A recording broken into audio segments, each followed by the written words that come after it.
Hey there, athletes. Coach John Ferry here from Team Wilpers. Excited as always to welcome you to our athlete briefing for week 4 of the Winter Run and Half Marathon Run Challenge. I hope everyone is having an amazing week 3. Speaking of week 3, let's do a quick review of what we had on the docket for this week. Our winter run group, we're just continuing with those anaerobic capacity intervals, working on that high end that we want to build up so we can push everything else up to it. So working on that high end capacity, doing hard hill intervals, we're continuing to work power and efficiency. And then we have a nice aerobic training session, our little long run to finish out the week here, always my favorite. Our half marathoners out there, continuing to train aerobically, continuing to incorporate those striders. Had a nice progression run this week where we had a big, nice range of sub-threshold paces, hopefully starting to feel really nice. And our longest run of this half marathon challenge, I know plenty of people are kind of already at the high end or a little bit above it, but if you're following along with our progression, we're at our highest long run this week before we pull it off a little bit next week. So a quick bit of housekeeping, my weekly reminder, keep going onto that website, checking the box saying that I did the workout. I want to be constantly going after that 100% completion percentage and or as close as possible. Certainly is the best way to get put yourself in a position to be most successful. Let's go ahead and check those boxes. Now to our week 4 workouts. So we're all together this week. Winter run, half marathoners, different objectives. Here we are all together. So let's talk about the objectives of the week overall. So for training, and this is kind of a big picture topic here. So in training, we're always trying to create adaptations based upon a specific load that we're applying. So on half marathon right now, we're working on endurance, we're working sub-threshold. On winter run, we're working anaerobic capacity, and we want different physical adaptations. But part of that process is loading, and that's what we've been doing. It's the hard work that you've been putting in since week 1. And part of that process, and a very important part of that process, is the unloading. So in unloading, we reduce volume, we reduce intensity. What we're hoping for here is we want to allow your body a chance to recover from the previous weeks of work, of hard work that you've put in. We want to continue training. You don't want to drop off altogether. You get a detraining effect. So we want to continue training light and aerobically. And maybe most importantly is we want to set the stage for the weeks to follow and put you in your best position to really maximize the hard training weeks there. So I always like to say when I have athletes that are really nailing their training, they are pumped for these unload weeks. It means that they've done the real hard work during the load, they have stayed consistent, and these weeks are their reward as part of the training process. And if you've gone through a lot of training over the course of time, you'll start to realize that you do bounce off of these weeks with a lot of energy, feeling a lot fresher. So once again, hopefully really sets the stage to go and attack the 3-week loading session to follow week 4. When we come into these unloading weeks, it always reminds me, and some people have maybe heard me talk about this before, but the difference of motivation versus discipline. So I'm gonna bring it back one more time here. So it's very easy to be motivated at the start of something, right? Week 1, run one, we're all very motivated, but motivation is quick to dissolve. In comes discipline. So getting from week 1 to week 10, you just can't stay motivated that long. It doesn't happen. It doesn't matter what I say, what your peers say, the supportive conversations in the group. It's just too hard to maintain that motivation. So we have to become disciplined in order to bridge that gap. So what am I talking about in terms of discipline? Like what are some of the things we can do to create that discipline in ourselves? And the first thing, and I think maybe one of the best things, is that you schedule your workouts. Like the important things in your personal life, like the important things in your work life. If this is important to you, schedule your workouts. Don't leave it to chance on which day of the week you're going to do what thing. It's in your calendar. Not even the day of the workout. You schedule it in the time that you plan to do that. Over the course of working with hundreds of athletes over many years, the people who schedule those workouts and stay consistent blow away in terms of the results, those that don't. So schedule your workouts. A very similar but a little bit different is eliminate the obstacles and removing excuses for ourselves. We're very good at making a pity party for one and coming up with reasons to get in our own way. So you have to consciously and actively try to remove those obstacles and allow yourself to actually go succeed. And then we want to practice smart training tactics. So that's what we're doing here coming into week 4. This is a spot, we're pretty early, in, especially the half marathon build, but we're really early in winter run too. You know, we've been only on for 3 weeks, especially if maybe you're coming off some time off. So hopefully you're feeling fairly fresh and like not fully fatigued yet. And one more time, it's I know you can do more. Hopefully you know you can do more. And this is the smart training tactic we want to utilize right now, where the smart training says to do less. It's to take the step back right now so that you can excel and push harder on the other side of this down week here. So let's stay disciplined in week 4, and then let's return to being motivated in week 5. So not too much more to talk about here on week 4. You just got to kind of practice what we preach here. Be smart with your training. Take it easy. Don't get carried away. It's easy to get carried away. Don't get carried away. And we're going to jump straight into some questions because there were some great ones that came up, and now we've got a little bit more time to talk about them this week. So our first question here was, I mentioned B races last week. So how do you identify a good target pace for a B race that's a shorter distance? In this scenario, she said, I'm planning for a 10K in March, doing my half in May. So great distance in terms of the B race to get ready for the A race. One, we'll have a 10K to get ready for a half marathon. And so naturally, my forever answer is it depends, right? It depends on a few things. And always is how comfortable are you with the race distance, so the B race here. So we know you're preparing for the half marathon. Is the 10K a very comfortable distance? Is a distance you run all the time? Very comfortable so you can go out and race at a faster pace? And what is the proximity to the A race? So in this scenario, March to May, you've got plenty of time between the 2 races. So if the 10K is an easy distance for you, this is a great opportunity to really push the pace. You're gonna be going faster than half marathon pace because the race is less than half the distance. It's a cool opportunity to work harder, to run faster in a relatively short distance that is 1000% still an absolute endurance event. And really a big kind of like silver, kind of B goal to the B race here is when you run that kind of harder pace over a shorter distance. Sure hope that when you go into your half marathon and you get to relax the pace a little bit, that actually feels really comfortable, especially till you get, miles 6, 7, 8 in the race. And fatigue starts to set in a little bit. So let me loop back here. So, let's talk about if the 10K, well, I mentioned if the 10K is easy distance, then you get to push the pace. If the 10K is at the current edge of your comfort zone on the flip side, then maybe this is really an opportunity for you to test your half marathon pace. If you don't feel comfortable going all the way up to, let's say, like threshold or above in the 10K race distance, then use this as an opportunity to try out half marathon pace. Were you able to sustain it?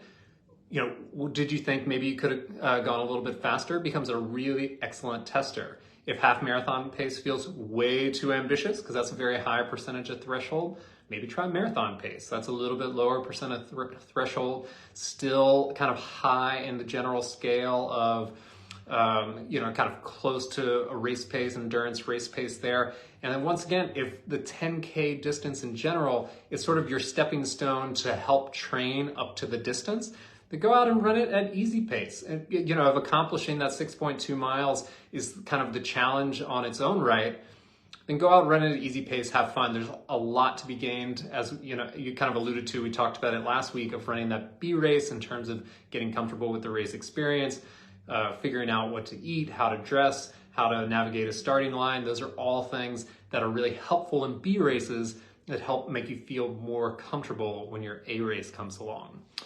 Thought I had a note in here somewhere. I don't see it, but we're going to talk about this. Here, next question is kind of a part B to this question.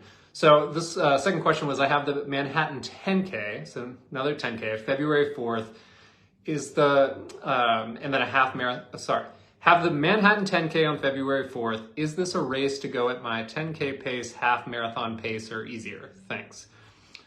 So this ties right in, right? Once again, what is the comfort with the distance? And then what is the overall kind of race time and general definition of threshold? So let's think about threshold, right? So the 10K is an interesting one. For half marathon pace, almost no one is running at threshold. Pro runners like the top of the elite of the elite are running very, very, very, very close to their threshold in the half marathon. But the 10K is all over the place. So the definition of threshold there is a pace that you could run at maximum for 1 hour. And I've thrown a lot of caveats on this definition in the past, and I will continue to do so, which is that's still a pretty ambitious goal. It takes like a very strong runner to hold threshold for an hour. But when it comes to the 10K, you have to think, is your estimated race time significantly shorter than an hour? Much longer than an hour? Because that's going to make a big difference on how you plan to pace the 10K.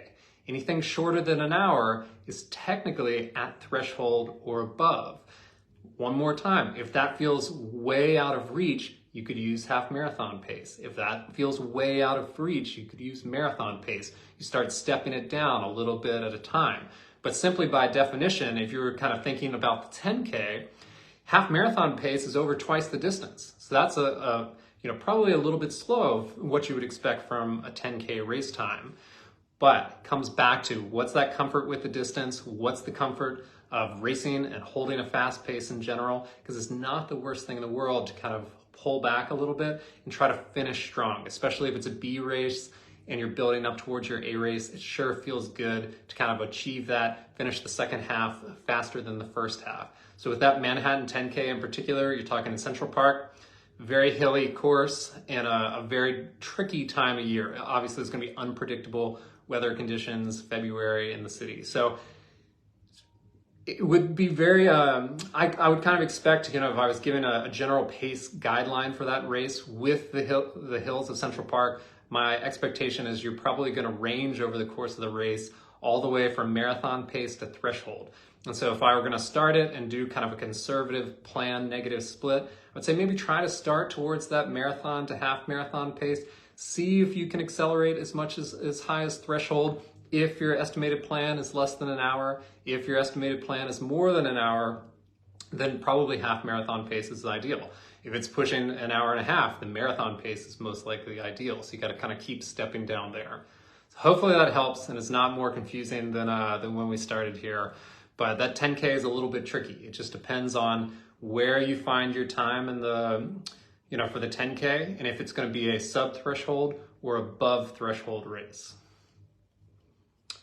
Our next question here was, I've been reading about how some coaches keep their plans the same for their athletes from year to year.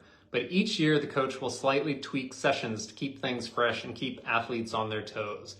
For those athletes approaching a new season, what might be some things athletes can do so a training plan doesn't become routine or comfortable? Or is there a value in repeating the plan as written? And this is a great question with a slightly tricky answer. And one more time, is that it's a little bit dependent upon what the plan is and what you do throughout the remainder of the rest of your race season. So repeating a plan can be just fine. It can also not be the best idea. It just depends on the scenario. So I'll start with what I don't like. And I see this all the time in athletes, is that they race pretty much the same race distance and they use almost an identical plan to go about training for it. So it doesn't even sound like a great idea when you say it out loud, which is always race the same race distance, always use the same plan to try to go after it. And my expectation for that athlete would be that they have about the same result time after time after time. And each year we get a little bit older, they might probably slow down and slow down and slow down and slow down. It's kind of what that sounds like to me. So on the flip side, if you're someone that is varying your training stimulus throughout the year, it can happen in a few ways, right? So if you're running marathons in the fall, using your off season to do short distance training and go after kind of, anaerobic capacity intervals like our winter run group is doing 5K style of training in kind of that off season, racing 10Ks coming in spring, using the summer to race, 5 milers, things of that nature that kind of goes with the general race season flow. Then you're coming into the fall and you're looking at your half marathons, your marathons, things like that.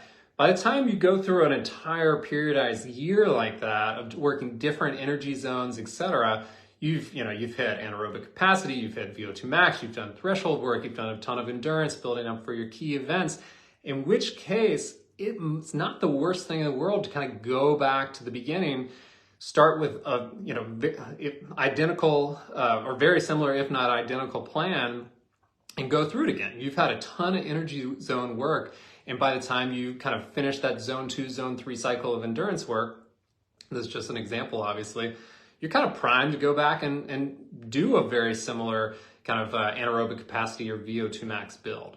Once again, if you're going marathon, half marathon, marathon, half marathon, marathon, marathon, very similar energy zone work. So at some point, you either have to change your training stimulus to do different style of racing, or you have to change your training plan. Otherwise, you can really get stuck in a bubble. So in terms of how to manipulate a training plan, so if you have one you like, there are really only a few ways we can go about manipulating training plans. We've got like three main variables. We have volume, we have frequency, and we have intensity. So if I was going to take an existing plan and kind of tweak it, if you will, I would pick probably one of those key variables and make a manipulation. And it would be based upon the result of the previous training cycle. So for example, if an athlete, came into their race and they were incredibly successful based upon the volume, the tempo, etc., it might be that I manipulate the intensity a little bit, maybe not change the volume too much because they just had great success. On the flip side, if someone kind of ran out of steam in an endurance race, had speed over short distance, it probably would be a volume and or frequency thing where I would want to try to increase volume to get that bigger aerobic time, maybe reduce intensity in order to do so. So it depends upon the kind of successes and failures of each race and each race season, kind of comparing long distance speed to short distance speed. But once again, the things that you can manipulate are volume, frequency, and intensity. And you would kind of look at maybe where your shortcomings were in that particular race and season and manipulate that going into your next season. Otherwise, I know I asked this question, so I would love to connect with you just about some of the, kind of upcoming programs and things you're thinking about, because we might be a little bit overdue in terms of dropping some new self-paced programs as well. So our next question here was tips for 20-minute warm-up when the main set is typically what you do for your warm-up. So this certainly could come into play in our Strider runs. We a lot use easy running and Striders as a warm-up. So when easy running and Striders become a main set, what do you do for your warm-up? And here's kind of what I have to say about that is we all have this tendency to sometimes overcomplicate things a little bit. So as a gentle reminder that it's just running and that we don't have to get too caught up in the minutia. Sometimes with my kind of private clients, I'll talk about we're painting with a relatively wide brush, right? We're not out here like doing detailed fine needle work, pretty wide brush on a lot of these things. So for a 20-minute warm-up where there's not anything involved, that's great. That's probably what I do almost every single day when I go out for runs. I just start a little bit easy and I maybe go a little bit faster and a little bit faster and a little bit faster till maybe I'm kind of at the top end of my easy range. And then I just kind of continue on with my run. So that's what I would say is don't overthink it. Relax a little bit, no need to stress it. It's just kind of start a little bit slower. As your body starts to feel better and warm up a little bit, start moving from the slow end of your easy range, maybe towards the top end of your easy range. Maybe if that feels too much, come back to the middle end of the easy range. What you're trying to do is prepare your body and get a sense of where you are on that day and where you want to settle in to make sure it feels like a nice, easy pace. So easy peasy. Next question here is, with the exception of the weekend long run and the half marathon challenge, do we need to pay attention to mileage during the weekday runs? The quick answer to this without getting too complicated is not really. So you can write a plan by obviously miles. You can also write a plan by time. And so for my kind of beginner athletes all the way to my most advanced runners, the amount of time that they're running per week is not always that different. The amount of miles might be very different, but the amount of time is very similar. So usually on a midweek workout, we're talking traditional Monday to Friday, it's very rare that I have a lot of athletes go over about 60 minutes. Now there are some, they're the ultra marathoners, the very experienced marathoners. They might get a 90-minute midweek workout, but usually it stops right around 60 minutes or so. This is becomes a pretty lengthy workout, a pretty substantial, solid workout for 99% of people. It also, for people with very busy lives, it's about how much time they have by the time that you include a warm-up, the actual workout itself, some hopefully post-run stretching, foam rolling, etc. to go along with that. That's about how much I can ask from people. So I mentioned the amount of miles can change. If you're thinking, if you're let's say a relatively newer runner and you're thinking about 60 minutes, it could be that, you only cover 4 miles. If you're a very experienced runner, you could cover as many as 8 or 9 miles during that same 60 minutes. But both athletes ran 60 minutes. Both athletes had their heart rate elevated and sustained for 60 minutes. It was just the amount of miles that's different. So on the weekend, we are preparing, in this instance, for a 13 and a 10th mile race. So we do have to be cognizant that we are getting you up kind of ready to tackle that distance. So we do make a tweak on the weekend, get a little bit thoughtful about the miles. But during the midweek, just feel confident in the time that you're putting in. Don't get too caught up in tracking the mileage. Hills for outdoor runners. Maybe an unpopular opinion, but big fan, by the way. I ran out of hill before the 130 was up. I'm gonna drive around town and look for longer hills. But if I can't find longer hills, what do you recommend? So, problem for our flatlanders out there, or just our speed demons, that you're running on a hill in 1:30. Good problem to have, maybe. So kind of 2 quick and easy ideas here. 1, more repeats to get the total amount of time. And let's say you only had a 1 minute hill instead of 1:30. You could add 2-3 more repeats, kind of try to track the total amount of time. Teeny bit of a different stimulus, but all in all, it does okay. No need to drive halfway to another town or a town next door.